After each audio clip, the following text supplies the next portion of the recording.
61개국 157개 도시를 2년이 넘는 시간 동안 유랑을 했어요.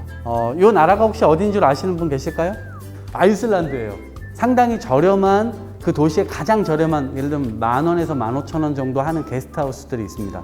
이 친구는 오스트리아에서 온 친구입니다. 채소를 사다가 이거를 해줬는데 이 친구가 너무 맛있다고 막 그러면서 자기도 음식을 해주겠다고 하더니 저한테 스파게티를 요리해 줬는데 이 친구가 양 조절에 실패한 거야. 6, 7인분 정도를 해갖고 저한테 접시로 준 거예요. 그래서 미안하다, 내가 다 못 먹겠다 이렇게 했더니 다 먹지 말라고, 자기가 양 조절에 실패해서 이거를 어떻게 할 수가 없다고 하면서 그릇을 들더니 바로 쓰레기통으로 가더니 쓰레기통에 부어버렸습니다. 생활 폐기물하고 이런 것들이 다 같이 버려져 있는데 음식물 쓰레기 같이 버린 거예요. 우리는 음식물 쓰레기와 이 쓰레기를 같이 버리나요? 따로 버리잖아요. 야, 오스트리아는 선진국인데 너네 나라에서 쓰레기를 이렇게 버리냐?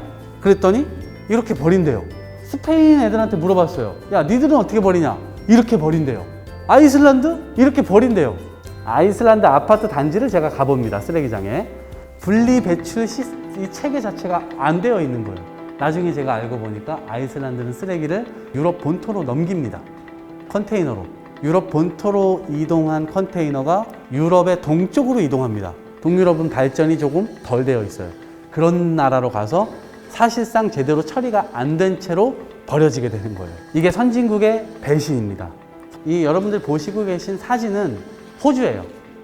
이 엄청난 공장 안에 쓰레기가 엄청나게 누적되어 가지고 처리될 수 없는 상황까지 이제 부닥치게 되는 경우인데 호주뿐만 아니라 상당히 많은 선진국들에서 이러한 문제들이 발생되고 있었습니다. 우리나라도 그건 마찬가지죠. 이거를 결국 처리를 하려고 개발도상국가로 보냅니다. 근데 선진국에서 처리 안 되는 쓰레기가 개발도상국가로 가면 처리가 될 수 있나요? 넌센스입니다. 이 중국에서 2018년도 1월 달부터 다른 나라로부터 쓰레기 수입을 중단한다라고 이제 시작을 했는데 우리나라에서 쓰레기 대란이 왜 일어나느냐? 절반 가까이를 우리나라도 중국으로 보냈기 때문이에요. 중국으로 보내왔으니까 우리나라는 어떻게 돼요? 절반만 처리하면 되잖아요.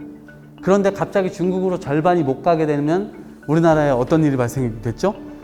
어마무시한 막대한 양들이 우리나라에 누적되기 시작한 겁니다. 그게 다른 나라 개발도상국가로 막 보내지고 다시 반환되고 우리나라의 소각장이라든가 이런 쓰레기 처리 시설이 부족해요.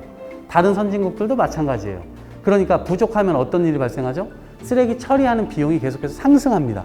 그러면 그냥 몰래 다른 나라로 보내면 그 쓰레기 처리 비용을 지불하지 않아도 되고 다른 나라로 그냥 보내버리면 그 나라에서 그냥 알아서 되는 거잖아요. 중국에서 쓰레기 수입을 중단하니까 다른 선진국들이 개발도상국가로 쓰레기를 버렸는데 제가 정말 충격적인 장면을 봤는데 개발도상국가에 쓰레기가 들어오잖아요. 컨테이너로. 항만을 거기서 걸리지 않고 잘 통과하면은 어떠한 이제 산 같은 데로 와요. 거기에서 쓰레기를 부어버리거든요. 그때 거기에 가난한 사람들이 달라붙어가지고 거기에서 재활용이 가능한 플라스틱 같은 것들을 다 주워요. 그럼 그걸로 하루 소득을 500원에서 1,000원 올리는 거예요. 그걸 먹고 사는 거예요. 그런데 남는 쓰레기들 있잖아요. 생쓰레기들. 그런 쓰레기들은 그대로 다시 트럭이 실어요. 그리고 강하류로 갑니다. 거기서 부어버립니다. 선진국은 개발도상국가로 쓰레기를 버리고 개발도상국가는 바다로 쓰레기를 버리는 거예요. 그러니까 지구 전체가 쓰레기로 덮여가고 있는 상황인 거죠. 그렇게 되면 여기서 지구 위기하고 이제 기후 변화하고 이제 연결이 되는데 인류에서 지구의 산소를 바다가 70% 이상 만들어냅니다. 그런데 바다 생태계가 만들어진다고 하는 건 인류 자체도 살아가기 어렵다는 걸 의미합니다. 그래서 이 바다 생태계를 지켜내는 게 그래서 중요한 문제예요. 1000여 개의 강을 분석해 봤습니다. 주로 개발도상 국가에 엄청난 폐기물 쓰레기들이 나온다는 것을 알 수가 있습니다. 이것들은 개발도상국만의 탓으로 얘기할 수 없습니다. 아까 제가 말씀드린 바로 그 선진국들의 쓰레기가 이동하고 있는 것과 맞물려 있는 거기 때문이에요. 쓰레기섬 뉴스 많이 들어보셨을 텐데 여기 하와이가 있고요. 하와이하고 캘리포니아 사이에 이게 있는데 여기는 쓰레기섬이 여기만 있는 게 아니에요. 수십만 군데에 있습니다. 그런데 여기가 뉴스가 되는 건 가장 크기 때문에 그 크기가 어느 정도 되냐면 프랑스 면적의 3배 정도 됩니다. 이거를 한반도 면적으로 따지면 7배 정도가 됩니다. 해마다 커지고 있어요. 면적이 해마다 한반도 면적보다 커지고 있어요.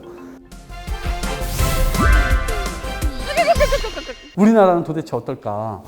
근데 한라봉 맛있죠? 시켜 먹어봤습니다. 네, 다 쓰레기가 같이 오죠. 그리고 장례식장 전부 다 일회용 접시 쓰레기의 20%는 장례식장에서 나옵니다. 다 전부 일회용 사용하니까요. 우리 생활이 일회용으로 다 되어 있어요. 생산된 플라스틱의 흐름인데요. 83억 톤, 이게 50년부터 2015년까지 누계인데요. 현재까지 누계로 하면 90억 톤 정도가 생산됐습니다. 이거 쉽게 말씀드리면 10개가 생산됐다. 그러면 그 중에 3개는 사용 중인데 3개 중에 하나는 재활용품이에요. 생각보다 재활용이 낮아요. 생각보다. 그리고 투기와 매립, 제대로 처리되지 않고 투기와 매립이 6개입니다. 대부분 다 땅속에 묻히거나 바다로 가게 되는 거죠. 이게 아주 충격적인 수치입니다. 이렇게는 지구가 그대로 유지가 될 수 없다는 것을 의미합니다. 자, 6가지로 정리를 해볼게요. 이 발생을 처음부터 억제시키는 게 굉장히 중요하다. 기업들이 처음에 만들 때 폐기 단계까지 고려해서 물건을 만들어내라. 그 다음에 재질을 통일해서 만들어라. 우리가 버릴 때 너무 어렵잖아요. 네. 이거 도대체 어떻게 버리라는 거야? 재질을 통일해라. 일회용 경제가 아니라 재사용, 다회용 경제로 가자. 그 다음에 재활용, 일회용을 어쩔 수 없이 쓴다면 이것은 대부분 다 재활용 되도록 하자. 핀란드 분리수거는 무슨 차이가 있냐면 캔에도 붙어 있어요. 보증금이. 그리고 페트병에도 붙어 있어요. 그러다 보니까 사람들이 장바구니에다가 캔, 음료병, 그 다음에 뭐 페트병 이런 것들 계속 장 보기 전에 장바구니에 모아놔요. 그리고 그걸 그대로 들고 가가지고 이렇게 자판기에서 영수증으로 돌려받아요. 그러면 그거 가지고 이거 잘 모으면 5만 원도 나와요. 그거 가지고 다시 장 보는 거예요. 보증금이 붙어 있으면 그만큼 그걸 잘 모이게 된다는 유인책이거든요. 캔, 페트병에 만약에 붙어 있다면 여러분 지금처럼 막 버리시겠어요? 절대 안 버리죠. 독일의 프라이부르크 시에 가면 테이크아웃 할 때 3,000원짜리 아메리카노를 여기에 담아서 4,000원을 받습니다.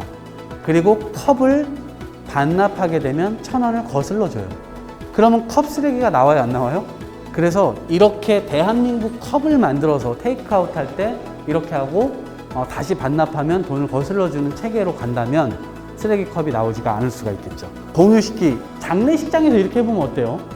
장례식장에서 쓰레기가 안 나오는 방식, 그릇을 렌트해주고 가져오고 장례식장에서 쓰레기가 나오지 않게 일회용을 사용하지 말고. 자, 우리 부산에서도 이런 일들이 벌어지고 있는데요. 재활용 정거장 화요일, 목요일 4시부터 8시까지 딱 2번 이런 것들을 펴놓고 사람들로부터 깨끗한 플라스틱 재활용 쓰레기들을 갖고 와라 라고 해서 이거를 다시 판매를 합니다.